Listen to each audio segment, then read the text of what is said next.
And greetings, everyone, and welcome yet again to another edition of the Urban Algorithm. I'm your host, Wayne Gilman, and we're on the Our World Media Network every week here. And it's a great Saturday afternoon here in New York where we're broadcasting live from. And I just want to say, in spite of all the greatness and the beauty and the drama that's going on in the world today, you know, we talk about it each week, and we'd like to think that things will progressively get better, but we take 1 week at a time, one day at a time. And normally what we talk about on this program is the political life here in the States, and we're going to change course today. We're going to go back into time, and I have someone who's a very, very special guest, and I'm honored that he took the time to, out of his busy schedule, to make himself available for me for this broadcast. And his name is James Cameron Jr., and James is a former broadcaster here in the New York area, in addition to continuing to broadcast in Williamsburg, Virginia. I had to remember, I know you're in Virginia, but I forgot exactly where. But James, welcome to the show, man. It's an honor and a pleasure to have you here and to see that we're still breathing after 50 years. Well, it's good to be here, and it's good to see that my little brother is all grown up. Grown up with gray hair and not ready for the dirt nap yet, but, you know, each year that goes by, we worry about these things, but that's another subject. James, you and I have known each other for almost 55 years, roughly, and we met in high school. Right. Bishop Ford, which no longer exists. It's some sort of apartment complex, condo or something like that in Park Slope, Brooklyn. You're originally from Coney Island, that section of Brooklyn, for those who are familiar with the New York area. Coney Island is an amusement park, and there also is residential. It was. Yeah. I don't know what goes on there now. I follow the news, and it surprises me, but they're really trying to make a change for the better there, too. And I grew up in Bedford-Stuyvesant, which is central Brooklyn, and at the time, one of the largest communities of African-American, African-Caribbean, and Indo-American people. And all that's changed. It's largely gentrified now. But you can't afford to live there. Yeah, I can't afford to live there, and I wish one of my family members, if they're watching, sell one of the buildings so we can make it into old age, you know. But at the end of the day, that's another story. And in fact, I intend to do something on real estate as time goes on with this. As I said at the very outset, that we normally discuss politics. But James, one of the reasons why I had you on is because there is such a radical change in the way broadcasting. You and I got into it, you through school at WQMC, and I was not as gifted as you were as a disc jockey, and my interest was in news. And if memory serves, you encouraged me to go out and just wander around the campus and take interviews of people on the campus. I got tired of that and decided to go outside the campus and start interviewing people that I would meet.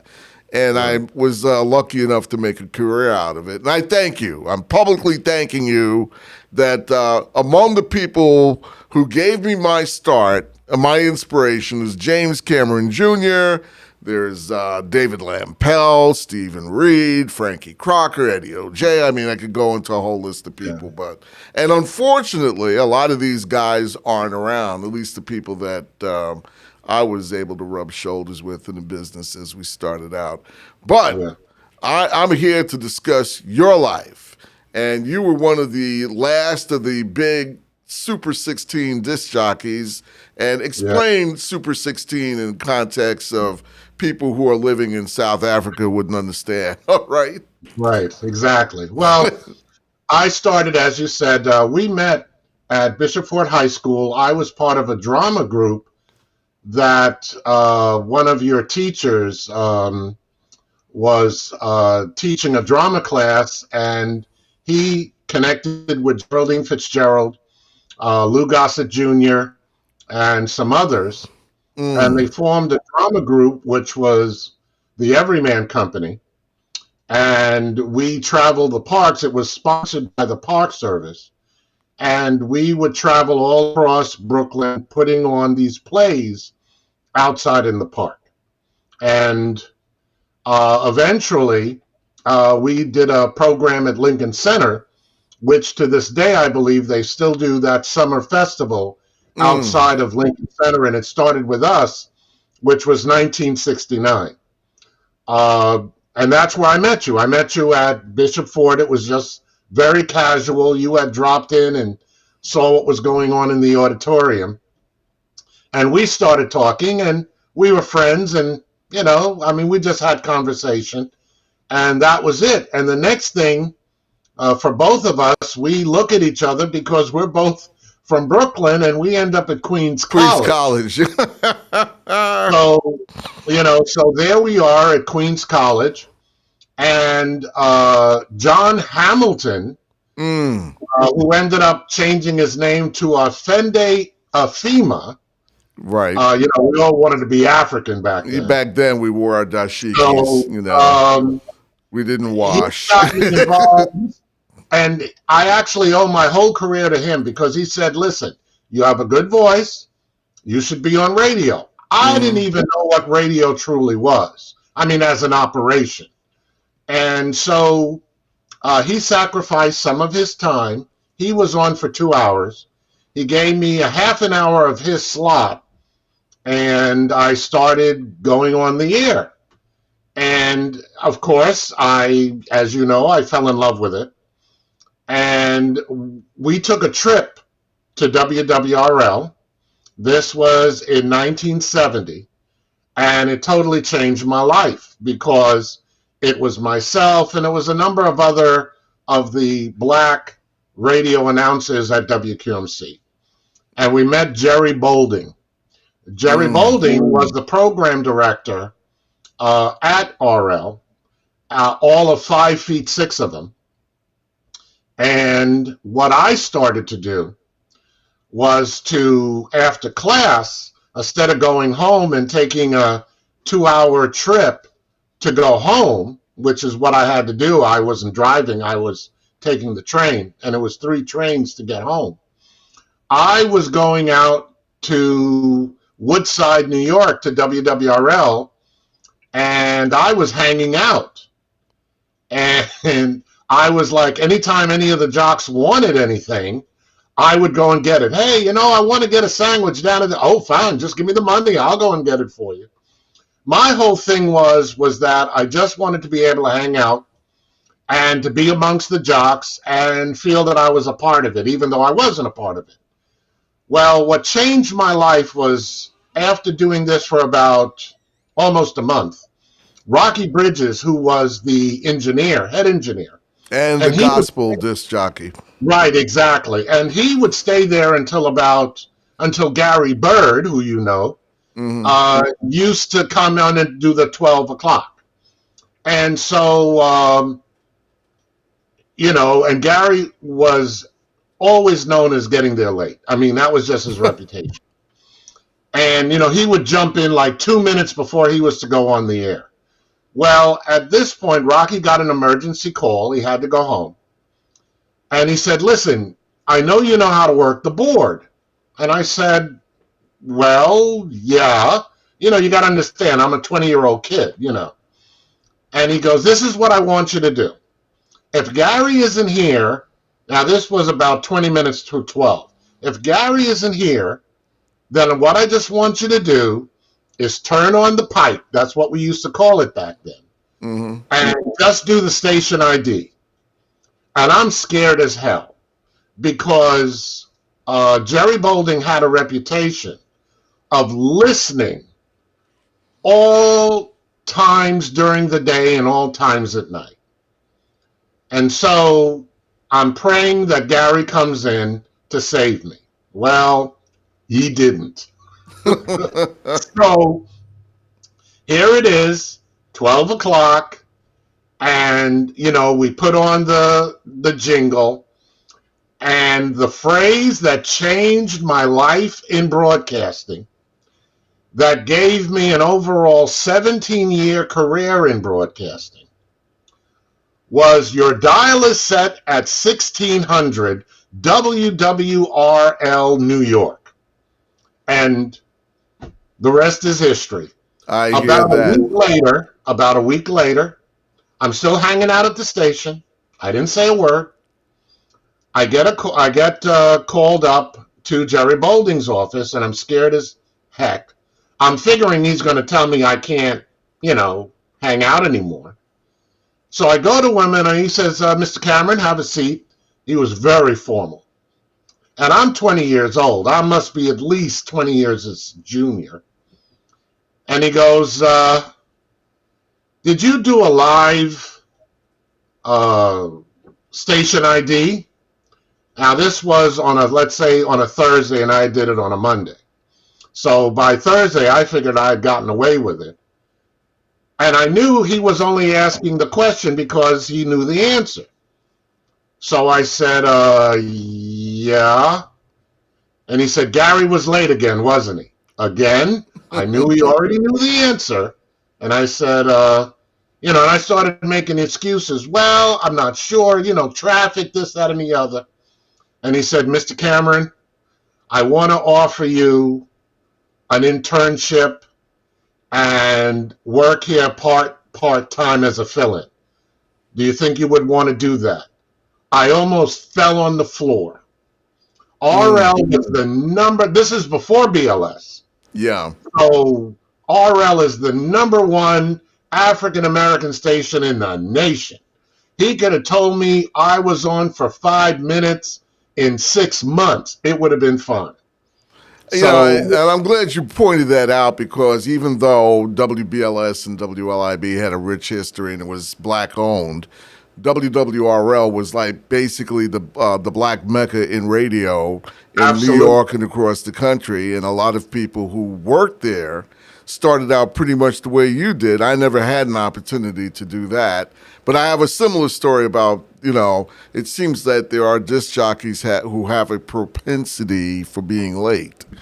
And I have a Ken Webb, Frankie Crocker story, which I'm not even about to recount, but it's just one of those things. But, you worked, Jerry, I was about to say Jerry Bledsoe. I guess Jerry Bledsoe was there at the time you worked there too. Right. Jerry Bledsoe, Gary Bird, Enoch. Well, no, Enoch had already left. Right. I'm trying to think now. It's been so long. Of course, Hank Spann. Right. Who actually, Hank Spann, when I started doing relief, he came back after vacation and said, "You're taking all my, you're taking all my sayings," and I wasn't. It's just that my style was very similar to his. Yeah. Right, yeah. And and that's the other thing too. Personality radio really does not exist anymore. In a way, it's come through the talk format, where people are projecting who they are, based on their political ideologies or the way whatever it is that they're trying to hawk, they promote themselves that way. But it was interesting the way the disc jockeys back then, particularly the black disc jockeys, how they would come in and out of music. I think of the late, great Jocko Henderson. And half the people that you mentioned that, we all worked with, they're no longer here. It's amazing. And that I remember when I signed up to be a member of AFTRA, the union, and of course WWRL was a union shop, they said the average lifespan of a broadcaster was 55 years old. Right. Just to think, a lot, not in black radio. Right. Probably before that, God forbid. But and it's funny because as you mentioned that, I was just channel surfing last night looking at YouTube. I saw your video for the 10th time. And I don't know if you remember the guy who came out of homelessness 10 years ago. Yeah. Wendy Williams had him on. Ted Williams, no relation, but he was like the golden voice. And he was able to... And it was ironic that you mentioned that because he said the person that inspired him was actually Hank Spann. No And kidding. I substituted for Hank Spann. So Right. I thought that was very, very Oh, yeah, an interesting. interesting connection. Yeah, yeah. Yeah. It's amazing. And he's still around. I mean, in fact, I wouldn't mind reaching out to him if he happens to No, see this broadcast. You know, I his saw voice was something. incredible. Oh, please. I would I kill mean, to you have a talk voice about like a that. voice. I know. But it's unfortunate, but that's so typical. I've worked with people in the industry who, unfortunately, this is a very unforgiving business. And if Yeah. you don't have a plan B, you know, you're blankety blank up Blanks Creek. You know, I won't go into all that, but you can It's read like it. the NBA. Yeah. And speaking of that, you had time in the NBA. You know, talk about that for a little bit. Well, again, it was a situation where um, obviously I was looking. I always thought about basketball, but I was one of those guys that was never a touted player. You know, I didn't have scouts coming to look for me. And I was playing some pickup games run by the Park Service with the New York Knicks. And they had just won the championship. It was 1969. It was the summer before I went to Queens College. Mm, And they had Emmett Bryant, Dave Stallworth, Mike Reardon, Pablo Robinson, and wow. Dave Stallworth. And, you know, they literally destroyed me that 69 year going into college. Well, in 1970, I played college ball. In those days, when you came in as a freshman, you played freshman basketball. It doesn't like now you can go straight to varsity. Right. Well, back in those days, you had to play freshman basketball first, then you can go up into varsity. And I ended up going at the end of that year, 1970. Part of the summer was at the Knicks training camp, which at that time was in East Hampton, Long Island. And I was playing against guys, you know, in college from St. Bonaventure, St. Peter's, you know, that type of quality type players. Right. And needless to say, I got to be very good.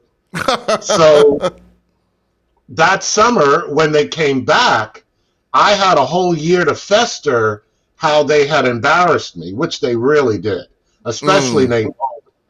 And so we're playing this pickup game, and to make a long story short, we still ended up losing 10-9, but I scored 6 of the 9 points, and it was all on jump shots, and I'm screaming at Nate Bowman, you know, that, you know, I was calling out my jump shots. So I would hit one, and I'd scream out one. I would hit another one, I'd scream out two. And my coach, who was my Y coach before I got into college, because Nate Bowman had a very bad reputation, you know. Mm-hmm. And he yelled out at Nate, don't hurt him. He's a kid. But in any event, what happened was I ended up playing in Rucker Pros. Emmett Bryant, who had played against me those 2 years when they came to the park, saw me play. I was playing for Walter Duke's team, and I was playing against the team that was led by Hawthorne Wingo, and I'm scoring these jump shots on him. He came up to me, and he said, I remember you playing in the park. Can I have your name and number? And I, okay. So I gave him my name and number. About maybe 3 weeks later, I come home. I was living at home at the time. And my father says, you got a call from some Emmett Bryant from the Knicks. Now, my parents, as you know, were Jamaicans, and, you know, they really didn't follow American sports but so much. My father would come out occasionally and see me play basketball, but that was about it. Mm-hmm. So I call him up, and this is what he says, and that also changed my life. James, I couldn't get you a tryout with the Knicks. Are you willing to go to Kansas City? I didn't even know Kansas City had a team. It was a Kansas City Kings. Yeah. And I didn't make it on the first try. I didn't make it on the second try. And on the third try, I almost didn't go because I was applying for the FBI. I wanted to either be an NBA player or Ephraim Zimbalist Jr. Well, I don't know about the latter with you. He was on the TV series called The FBI.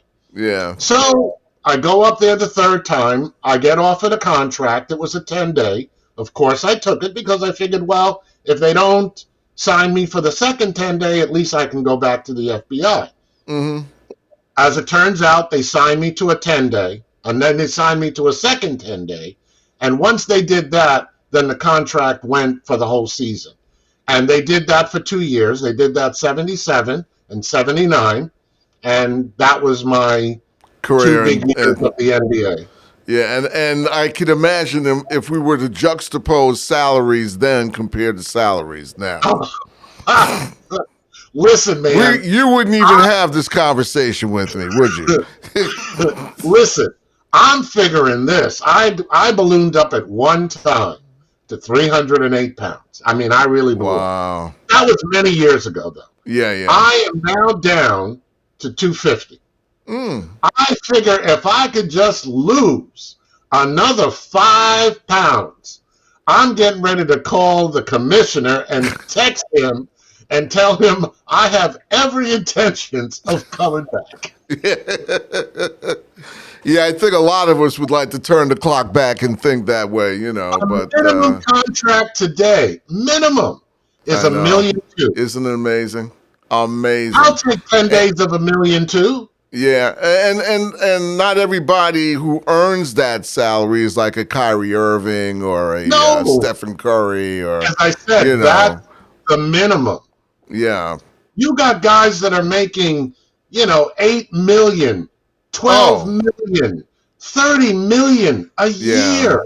It's amazing.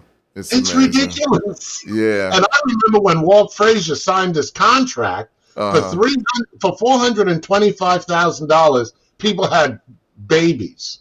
Right. I know. Well, remember, Magic signed a contract for $1 million a year for 10 years, and they thought that was crazy. Crazy, exactly. And it's not just applicable to the NBA, but it seems to be in all sports. I'm amazed at what these baseball players are being paid. And especially if they're out sick, tennis is another one, So it's turned into be a money game. And speaking of money, I know you have always, all from the time I met you, you've had this thing in your heart about a Rolls Royce. Yeah. And I'm segueing, and I'm hoping we're having time.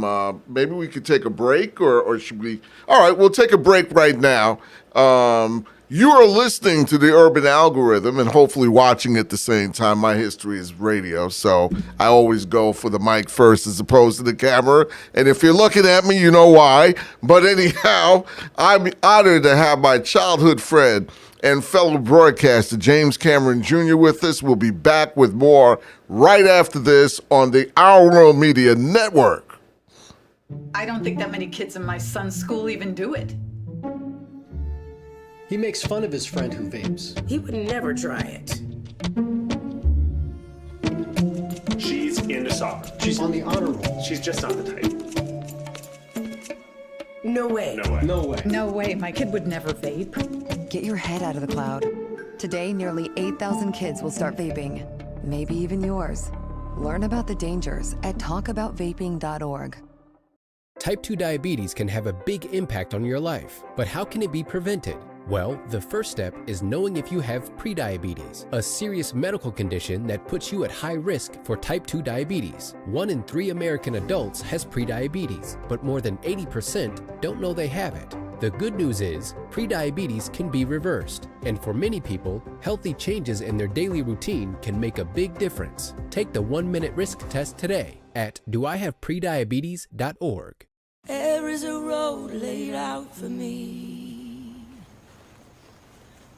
Boxes everywhere. And this is gonna be Addie's room. I am blind, think you're really gonna like it. I hope so. Yeah. I know this road is there for me. There is a long way. First night here, but Amy seems cool. The ways down by the river. I am blind, but I need not see. I got this. I know this road is there for me. Okay. If I'm really free, take me down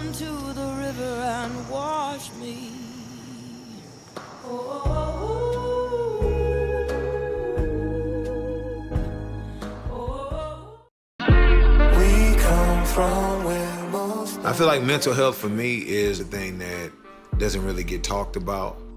It's harder for us to express our feelings because we're taught young to bottle them up.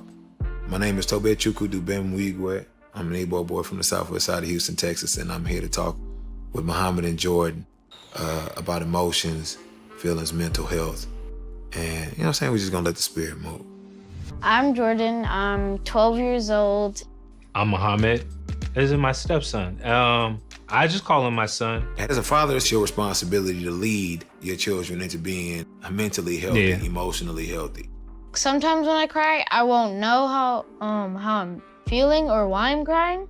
I just grew up never feeling like it was okay to cry. And so he really forced me to have to reconnect with the kid that didn't get to cry. That's beautiful. In the society that we were brought up in, it's very hard on little black boys. So you have to navigate feelings and emotions so the world don't get you.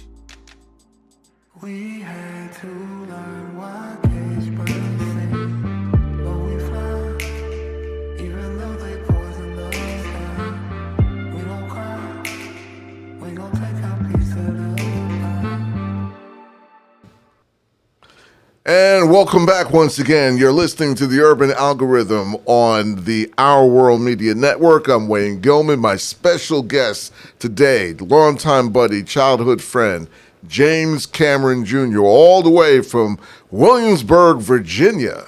And, and how is the rarefied air in Virginia? I know there's a lot of racism down there. You're allowed to vote? Did you vote the last election? Actually, Virginia is basically Democratic. Yeah, it's changing. It's unfair for me to say that. So, it has really, I've been here now going on 16 years. It really started changing, I would say, within the first 3 years that I got here. And it has radically changed in the last 10 years. There's a Democratic House of Delegates, there's a Democratic governor, soon to have another Democratic governor reelected, which would be Terry McAuliffe. So Virginia, per se, as far as that's concerned, is very Democratic. Yeah, we don't have the issues that a lot of the other southern states have. Now, that does not mean that obviously that there's not probably some sort of racism and bigotry, but you can get that in New York where you are. Well, we had Charlottesville here. Yeah, but they've also now taken off all the Confederate statues. So, it's slow progress. It's showing progress. It's a Democratic legislature. It's a Democratic governor. To be honest, even when it wasn't, I really had no issues here, which to me, coming from New York, was amazing just in itself. Well, that's commendable. I mean, I haven't tried. I mean, I look at Virginia, and I don't want to get wedded because this is my wheelhouse. Getting into politics. I really want to talk about your show and what you're doing. But the one thing I look at is as the gateway to the South. Some people will look at maybe Georgia or the Carolinas and all that. But there's a certain culture that is a link with all those southern states, and a lot of the history is still there. And as you mentioned Charlotte just a moment ago, I mean, it was unfortunate what happened then. But it's great to know that change seems to be on the horizon, and hopefully it'll stay that way. And maybe one day, you never know, I may wake up and you might be my neighbor or whatever, and that sort of thing. Anyway, before the break, I sort of was going to segue into your university that you started. It's an accredited institution, isn't it? Of course. Okay. And But the thing that really gets to me, man, from the time you were a child, and I'm saying a child, but we were teenagers. Yeah. You've always talked about a Rolls Royce. I could never get it. I couldn't get past my father's Ford Fairlane, let alone a Rolls Royce. I figured if he had a Rolls, have a car. Yeah, well, that's it. Oh, please, Oh, you never. At least you had a Ford Fairlane. Yeah, well, actually, he gave me a Torino that I banged up 8 times, and I don't think they. Me to the train station I was just gonna say that. I mean, you were among the many that used to grace the car, and if my beloved father's looking down, I'm not saying that I was distracted by James, but I didn't know what I was doing. So let me tell you, you would like to have that back now. Oh, it's a collector's item. I don't throw away anything, including my underwear. Anyhow, Rolls Royce, Bentley University. Tell us about that. Yeah, I got started in February. That was our initial launch. And I said, because I bought the car 3.5 years ago, and I had nothing but problems. I did everything wrong, and there was no guide about these cars.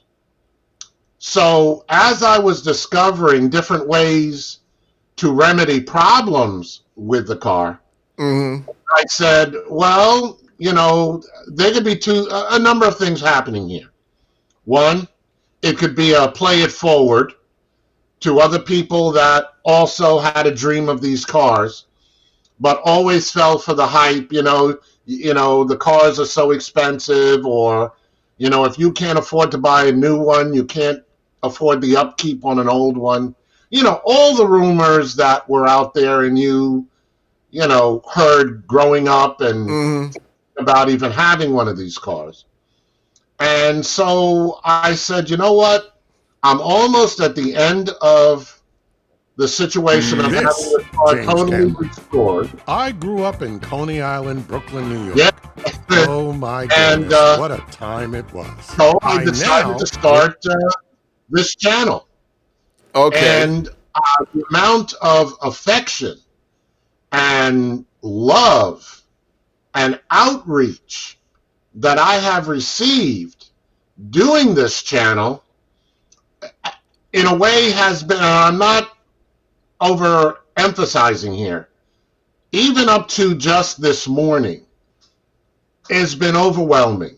I mean, if you just read the comments. One guy said, James, I wish your channel had existed 20 years ago.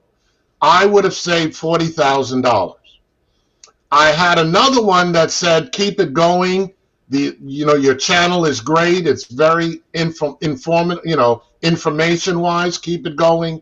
I mean, nothing but affection and love and caring and, what's Ross. next. I also worked in radio broadcasting for over 50 There you have it. Right. I started this channel. Very briefly. And in the there you go. And I'm seeing pictures of you. I don't know if you can see this from your screen. I can see it. Yeah, in high school. Okay. God, James, you had hair. Brooklyn College. Oh, okay. And here you are in your roles. A few years ago, and I have to say, as I said, I'm not putting it down. I think that's a gorgeous looking car, and I think I see your affection, coming out in your but it was through shorts and error that I I don't know what kind of top you had on. It went by so quickly. It was my jacket. It was a dinner jacket, right, with my hat. That could and save the buyer of future cars like and this thousands of dollars. Well, as I'm watching this, I'm reminded there's a place in Lower Manhattan down by Battery Park City. And it's a building where they house cars like these. Like the car you're driving in this particular show segment now. Is that something like maybe 10 years old or older, or is it younger, or what? It's older. It's a 35-year-old car, now soon to be 36. Okay, now those vehicles are in demand. And ironically, what I find that they're in demand for, and of course they have to be housed properly, is that when movie producers, not to capitalize on your name, because obviously you were here before the other James Cameron, but the thing is just that they look for when they do period pieces, they look for vehicles like that, and they pay a tremendous sum of money.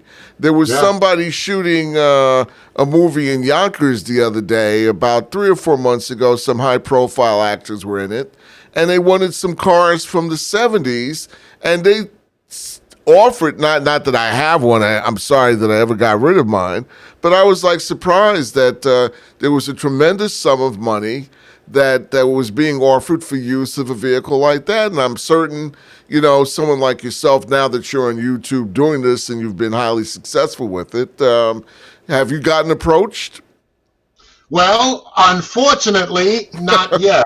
But I know from what you talked about, my daughter, who is involved in Hollywood, has also said that she's going to send me a list of companies that what you do, the way it works, is that you get in touch with the company, you let them know that you are insured, even though they insure your car for the shoot, and you send them pictures, you give them background, and then when it comes necessary for them to be able to use your car, they will, of course, give you a contract. They will let you know how long the duration is.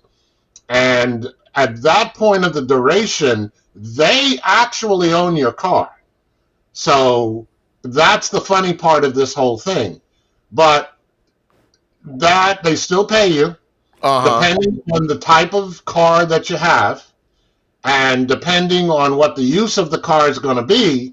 That is where the scale of how much they pay you comes from. Maybe sometimes, it can be as low, as far as I'm concerned, low, as let's say $300 a day, and it could be upwards of $1,500 a day.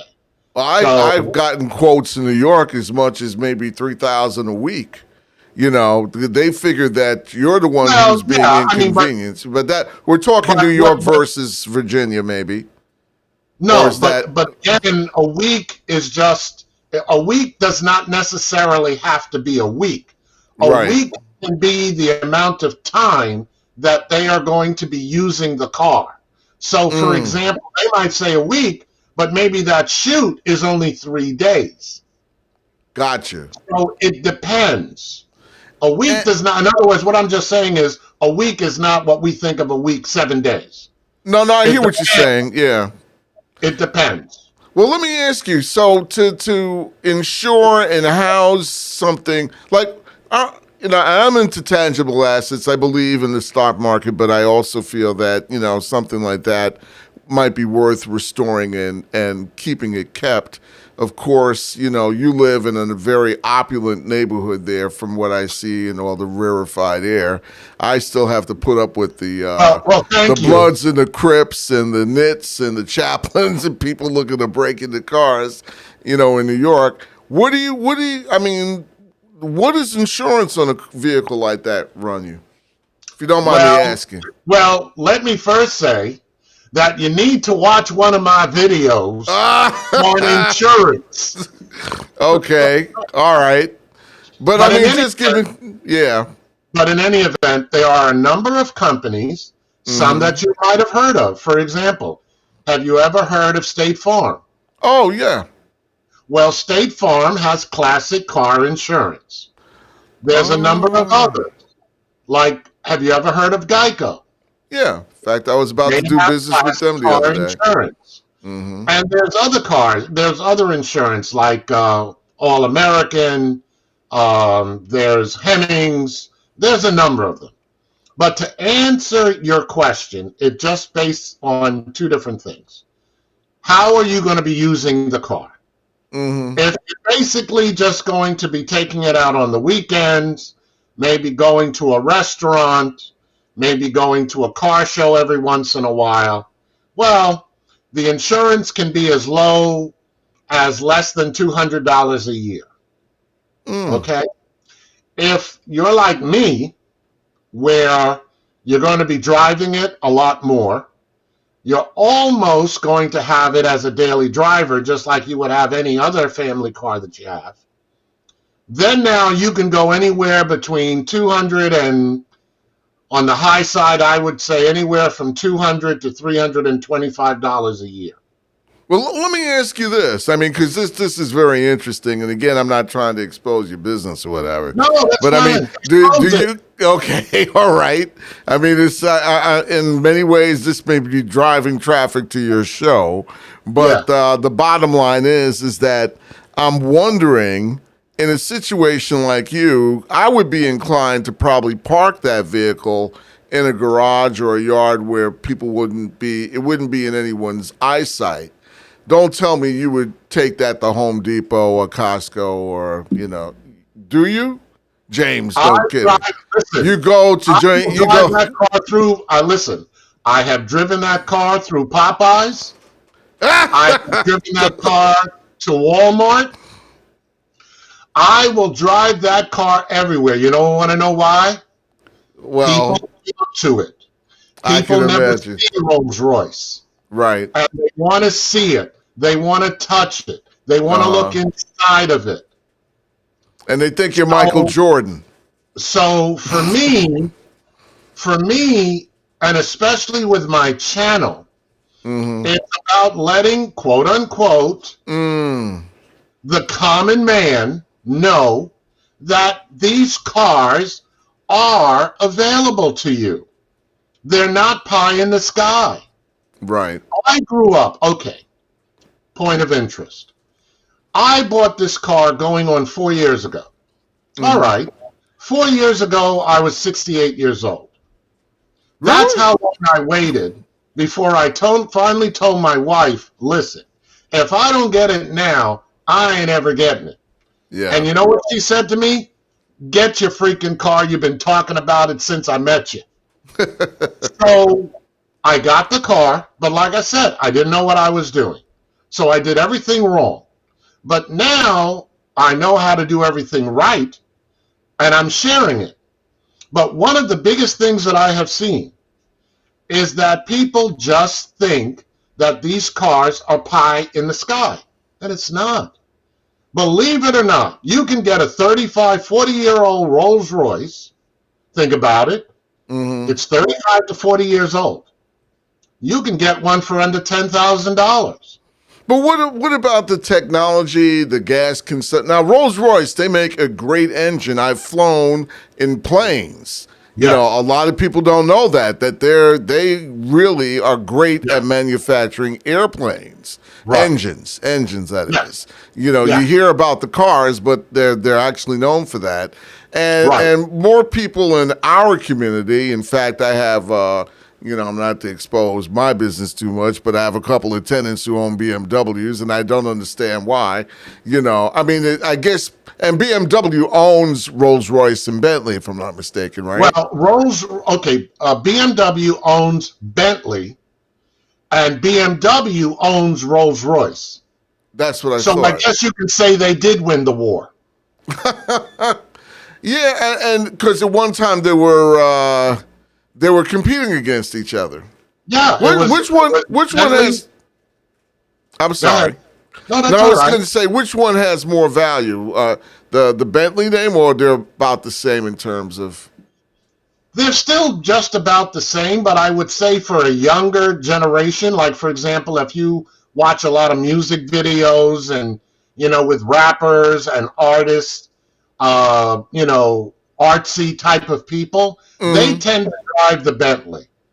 The Bentley is much more of a European feel car, rack and pinion steering, all the pomp and circumstance, all the schmaltz, all the gadgets.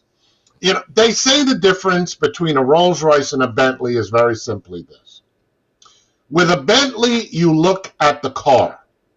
With a Rolls Royce, you look to see who's driving the car.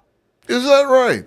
So that's kind of always been the theory between the two cars. They were actually two separate entities which got bought in 1931 during the Depression.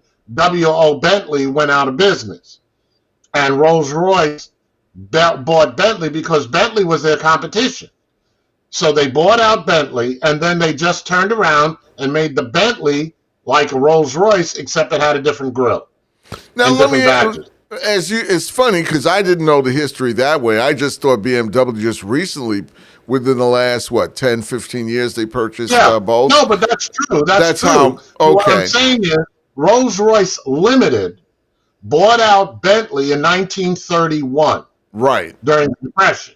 They now, what they did to knock off Bentley, because Bentley, like I said, was their competition. Well, now they own their competition. Right. So what they did was they just put a Bentley grille on the Bentley, but it was a Rolls-Royce. What about the market? But what about the market share? Who would, if you were selling Bentley, who would you approach as opposed to a Rolls-Royce? I'm not sure I'm getting your question. In other words, if you're looking for a particular, like I happen to like, and I'm going to break it down into poor man lingo, I like Toyota Camrys, all right? Okay. I now like Nissan Altimas, you know? I have a mechanic, actually he's no longer my mechanic, he just recently retired. He always told me that whenever I buy something new, go after a Camry because all the cab drivers purchase those vehicles and they're durable or what have you. Right. What, you know, if I'm inclined, and maybe I'm getting off topic to a certain extent. No, but I know where you're going. Let me answer your question this way. Yeah. Let me answer your question this way.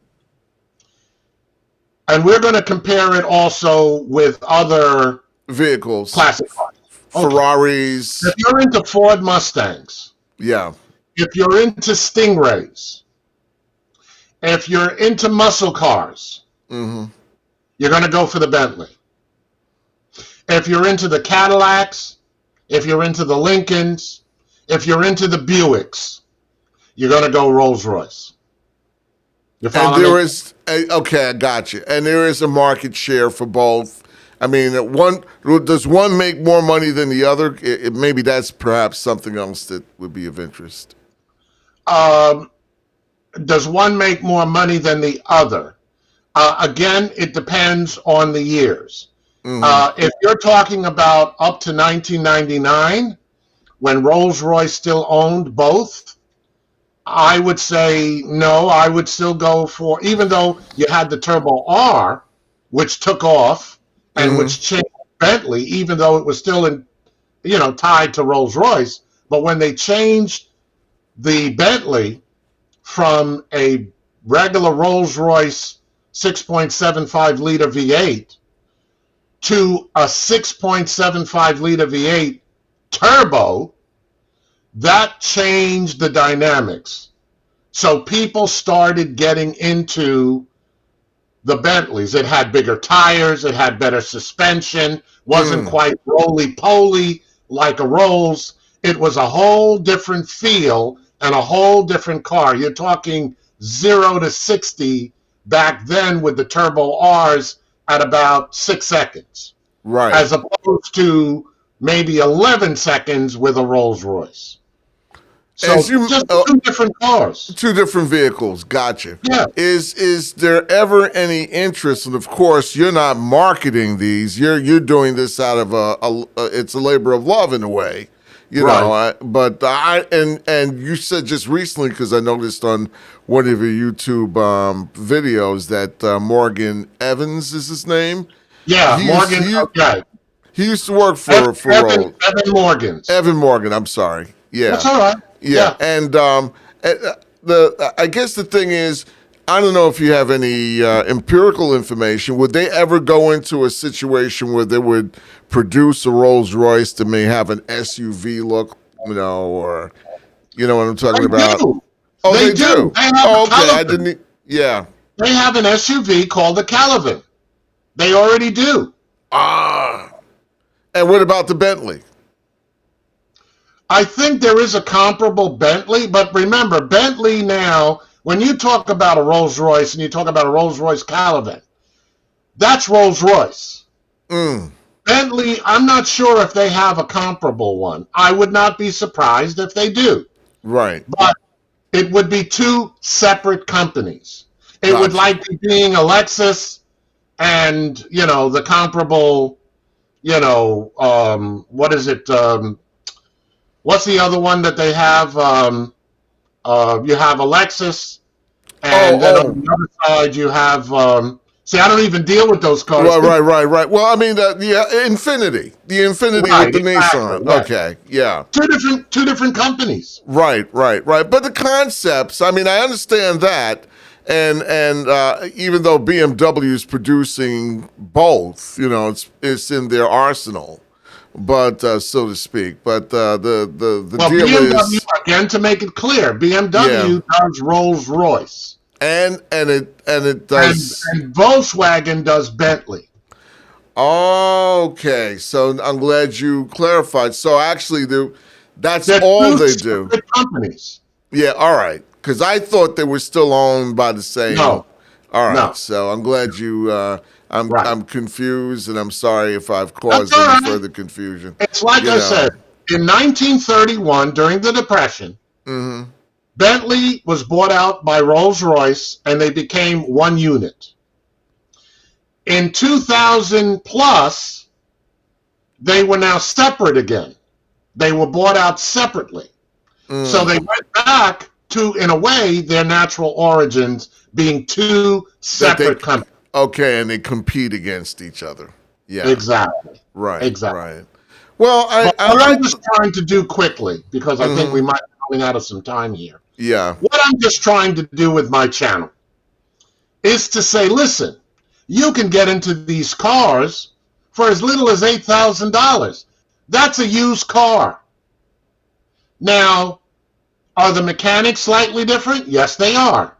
But it's also a GM transmission. There are a lot of GM components on those cars. Is that right? The transmission is, like I said, is a GM transmission. The power antenna is a Cadillac power antenna. There's a lot of what they call OEM parts that you can buy that fit different GM cars that will now fit on the Rolls. I'm getting my air conditioning done. The air conditioning unit is the same as a Chevrolet. 1985 Chevrolet. All right, that's and my air conditioning unit. And these are, I know you mentioned that they're off the market products that can be available still, but they're reasonably priced so that if you want to make repairs on it, it's not a pound in the crown. But I'm going to hit on your point, which was where you were going originally, which is market value. Yeah. Well, let's do that to make sure that we get that in before we get off. Exactly. Yeah. Okay. Now, I'm going to take all my mistakes and still throw it in. I paid $11,000 for this car. Now, I'm going to take all my mistakes and still throw it in. It looks more than that. $11,000 for this. Right. Now, this car, I have put in about another, call $5,000 in the car. Right. Now, so now you're talking $16,000 about another, call $5,000 in the car. Right. So now you're We're talking losing a little bit of the transmission. All right. That's fine. Can you hear me? Okay. Yes. Okay. So the bottom line is, it is insured right now for $23,000. If something were to happen to that car, and that car got totaled, I made $7,000. You can't do that with a Lexus or a BMW or a Mercedes. You're going to lose money. So this is a good investment. Exactly. Interesting. Because you can insure it for what the value is. And the value is always going to be more than what you paid for it. I never looked at it that way. I mean, it's so basically, it's an aesthetic thing. What it really comes down to, if you are attracted to this particular vehicle, it is worth it to you because the value, it increases in value, whereas most cars, they depreciate in value. All cars depreciate. This car was $108,000 when it was just off the assembly line. Right. Brand new. That was in 1985. That could have bought you 2 homes. Right. Everything is relative, but it has depreciated 90%. Well, that's what I'm saying. It's affordable. Yeah, it's an investment that I think that if you're inclined to purchase something along those lines, that, and I guess, and you've proven now that there's a market for it because of the response that you've been getting. You have some people, Wayne, it blows my mind. They're telling me they got 6 of them. Wow. 10 of them. There is one guy, people, Wayne, it blows my mind. They're telling there's an individual in Upper Virginia, 32. I asked him, do you have a museum? But because they're so affordable, a lot of people are buying them, fixing them up. Now, they do have the money to do it. It does take some. But they sell them too, I guess, right? Exactly. So you buy it for, just for argument, you buy it for $5. Right. You put another $3,000 into it. It's $11,000. You sell it for $15, $16, you made money. And I, in one of the videos I saw where one of your students had the woodwork and the upholstery done over, is that expensive? Is that something that you can get off the market, or is that something that it's not comparable to how it looks when it's new? You have artisans that you say Rolls-Royce or Bentley. What he had done to his car would have been anywhere from $4,000 to $5,000 in most places that do restorations. The person that you see, Susan Price, did his whole car for less than $1,000. And this is the interior, because I saw the woodwork, and so therefore she's not going to Rolls-Royce or someone. This is just someone who does this professionally and is able to restore it to its natural beauty. Yeah, amazing. That's not because all you have to do, go anywhere and just say Rolls-Royce and Bentley, and the cost has gone up 50%, if not 100%. Right. So you have to, you just have to do your due diligence. A lot of the parts are available online, and you just make sure that you do your Google searches and you make some phone calls, and you will find these people. But if you're not willing to do that, then I say stay out of the car, because the car will cost you money. Right. They want as much as $225, as much as $300 for one tire on my car.